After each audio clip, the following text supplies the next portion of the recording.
ferritina 200, 300, 400, 500. O que isso significa? Pode ser hemocromatose, que é uma doença hereditária ou decorrente de uma mutação genética. Se a pessoa fizer o exame genético e tiver hemocromatose, ela vai fazer sangria periodicamente para evitar que o excesso de ferro acumule nos tecidos. Porém, essa não é a realidade da maioria das pessoas que aparecem com ferritina alta no meu consultório. Sabem qual que é a causa do aumento da ferritina na maioria da população? Inflamação. Se você olhar no valor de referência do laboratório, qual que é o valor ideal da ferritina, vai estar escrito entre 30 e 300 para as mulheres e 30 e 350 para os homens. Porém, eu não deixo meus pacientes com ferritina menor do que 70. Por quê? Porque quando a ferritina está menor do que 70, isso me diz que o estoque de ferro do corpo daquela pessoa está começando a ficar vazio.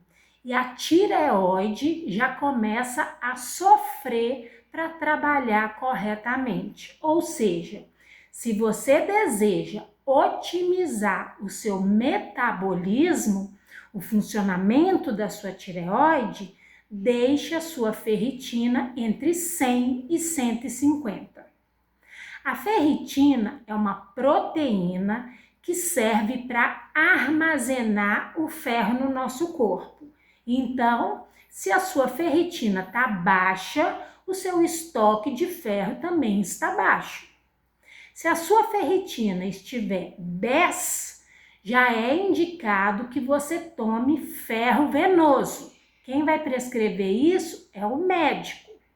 Se a sua ferritina tiver 3 ou 4, eu penso, como que você está conseguindo sair da cama para ir trabalhar?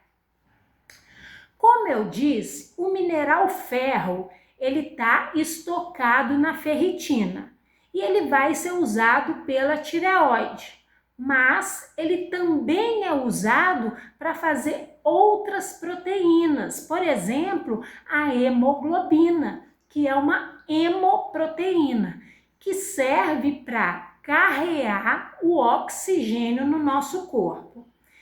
Então, se nós temos pouco ferro, nós vamos ter uma hemoglobina baixa e nós teremos anemia. E com isso, nós transportamos pouco oxigênio para os nossos tecidos e ficamos bem cansados, fadigados, pálidos, com dificuldade de concentração, o cabelo costuma cair, as unhas costumam ficar fracas e por aí vai. E quem são as pessoas que possuem maior predisposição para ter anemia ou estar com a ferritina baixa? Os vegetarianos, por não consumirem carne, e as mulheres que possuem um fluxo menstrual muito intenso, né? Aquelas mulheres que menstruam 5, 6 dias de um fluxo menstrual muito intenso. E como que a gente faz para aumentar o nosso estoque de ferro? Consumindo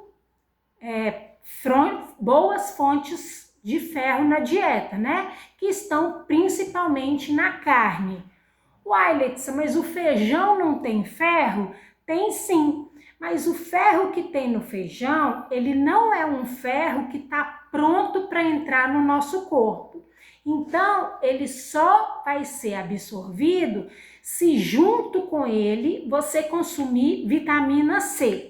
Então, os vegetarianos deveriam consumir leguminosas, feijão, lentilha, grão de bico, no almoço e no jantar, aproximadamente 1 xícara ou 1 concha, com um copo de limonada, feita na hora da refeição, para você não perder a vitamina C.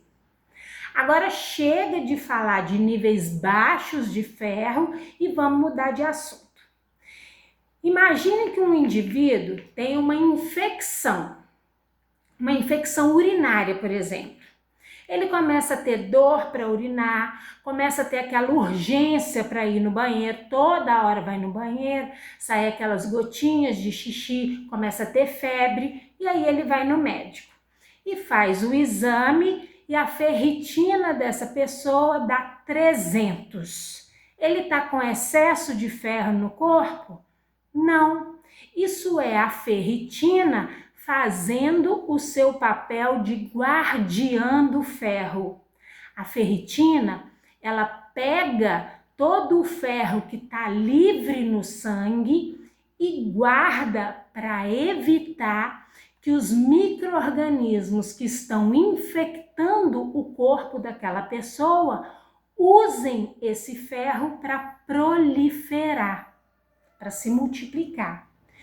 Depois que o médico trata essa infecção com antibiótico, a ferritina volta para o normal. Ou seja, toda vez que a gente tem um processo infeccioso, é esperado que a ferritina aumente naquele corpo ali, tá?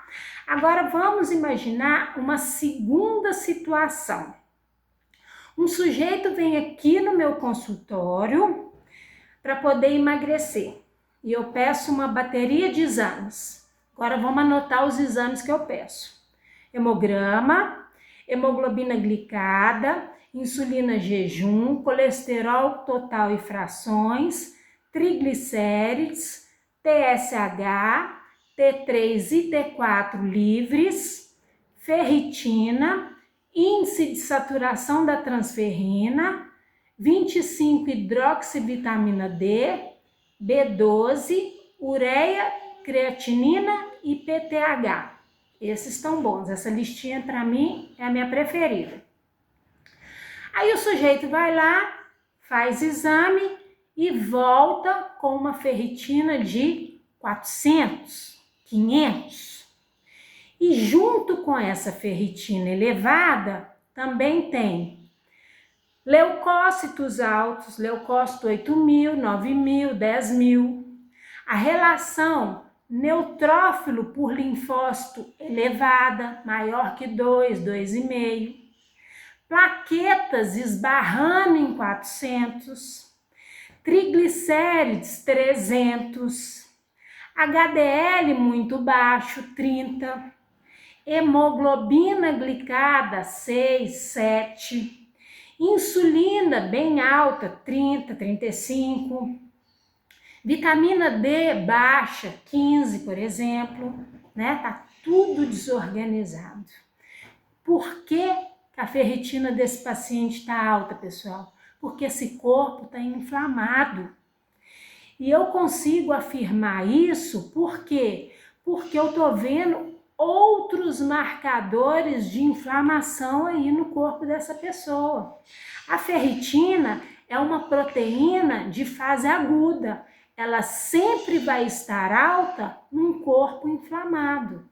Então, como a ferritina pode variar de acordo com o grau de inflamação daquele corpo, eu sempre vou pedir, junto com a ferritina, o índice de saturação da transferrina, para eu me certificar do que está acontecendo no corpo daquela pessoa ali. Então, se esse paciente tem um índice de saturação de transferrina baixo, por exemplo, 15%, eu posso até suplementar ferro, mas primeiro eu vou desinflamar o corpo daquela pessoa, tá? E aí, Letícia, o que você vai usar para desinflamar o corpo daquela pessoa ali? Primeiro eu vou tirar o que está inflamando o corpo daquela pessoa ali. Então, nesse exemplo que eu acabei de citar, o agente que está causando, que está aumentando a inflamação é essa glicose, né? A hemoglobina glicada que está 6, 7. Então, o que eu preciso fazer? Eu preciso reduzir essa glicose desse paciente, né? Então, eu preciso fazer uma dieta com menos carboidrato, eu preciso pedir para esse paciente fazer uma atividade física, né? E aí, tirar esse paciente do pré-diabetes. Então, assim eu consigo reduzir a inflamação do corpo dessa pessoa, tá? Por quê? Porque a resistência à insulina, ela é a mãe de todas as doenças crônicas, das doenças neurodegenerativas, das doenças vasculares, das doenças metabólicas, do diabetes, da síndrome do ovário policístico, da endometriose, do lipedema, da testosterona baixa. E a resistência à insulina, ela pode ser a causa de você não estar emagrecendo. Agora, pessoal, se a ferritina está alta num corpo que não tem hemocromatose e num corpo que não tem inflamação, o melhor a fazer é você procurar alguma dor e ver se tem algum tipo de câncer. Beijo da Nutri, Letícia Figueiredo Moreira, atendendo no zap 31 971 15 26 31.